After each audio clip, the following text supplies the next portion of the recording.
সাবেক প্রধানমন্ত্রী শেখ হাসিনা ছেলে জয়, মেয়ে পুতুল, তার বোন শেখ রেহানার ৩১টি ব্যাংক হিসাব অবরুদ্ধের আদেশ দিয়েছে আদালত।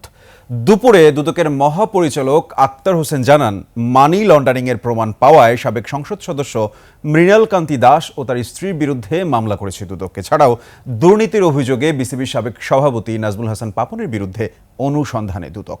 বিস্তারিত সুমাইয়া খানের রিপোর্টে। ক্ষমতাচ্যুত প্রধানমন্ত্রী শেখ হাসিনা ও পরিবারের সদস্যদের দুর্নীতির তদন্ত চালিয়ে যাচ্ছে দুদক। খতিয়ে দেখা হচ্ছে স্থাবর অস্থাবর সম্পদ ও টাকার উৎস। অস্থাবর সম্পদ অন্যত্র হস্তান্তর বা বেহাত করার চেষ্টা করা হচ্ছে উল্লেখ করে সুষ্ঠু অনুসন্ধানের স্বার্থে ৩১ ব্যাংক হিসাব অবরুদ্ধ করতে আদালতে আবেদন করে দুদক। পরে শেখ হাসিনা, তার ছেলে সজীব ওয়াজেদ জয়, মেয়ে সাইমা ওয়াজেদ পুতুল ও বোন শেখ রেহানার ৩১টি ব্যাংক হিসেবে ৩৯৪ কোটি টাকা জব্দের নির্দেশ দিয়েছে আদালত। শেখ হাসিনা সাবেক প্রধানমন্ত্রী, গণপ্রজাতন্ত্রী বাংলাদেশ সরকার, তার ছেলে জনাব সজীব আহমেদ জয়, তার মেয়ে সাইমা ওয়াজেদ, তার ছোট বোন জনাব রেহানা সিদ্দিক এবং তাদের স্বার্থ সংশ্লিষ্ট ৩১টি ব্যাংক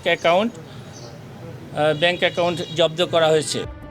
আওয়ামী লীগের কেন্দ্রীয় কমিটির মুক্তিযুদ্ধ বিষয়ক সম্পাদক ও মুন্সিগঞ্জ ৩ আসনের সংসদ সদস্য মৃণাল কান্তি দাস ও তার স্ত্রী নীলিমা কান্তি দাসের ৩৮টি ব্যাংক হিসেবে ১৯ কোটি টাকা লেনদেন ও ৪ কোটি টাকার অবৈধ সম্পদের প্রমাণ পাওয়ায় তাদের বিরুদ্ধে মামলা করেছে দুদক। দেশ জুড়ে তোলপাড় ওয়ালটন ফ্রিজ কিনে আপনিও হয়ে যেতে পারেন মিলেনিয়ার।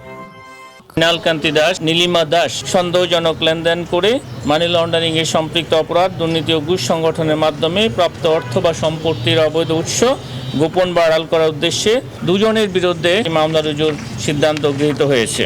এছাড়াও ক্রিকেট বোর্ডের অর্থ আত্মসাৎ সহ বিভিন্ন অভিযোগে বিসিবির সাবেক সভাপতি নাজমুল হাসান পাপনের বিরুদ্ধে অনুসন্ধান শুরু করেছে দুদক। নাজমুল হাসান পাপন বিভিন্ন অনিয়ম ও দুর্নীতির মাধ্যমে বাংলাদেশ ক্রিকেট বোর্ড ও সরকারের অর্থ আত্মসাৎ পূর্বক বেক্সিমকো ফার্মাসিউটিক্যাল কোম্পানিতে কর্মরত জামাত ও অন্যান্য কর্মকর্তাদের যোগ সাজসে হুন্ডির মাধ্যমে বিদেশে অর্থ পাচারের অভিযোগে ইতিমধ্যে অনুসন্ধান শুরু করা হয়েছে।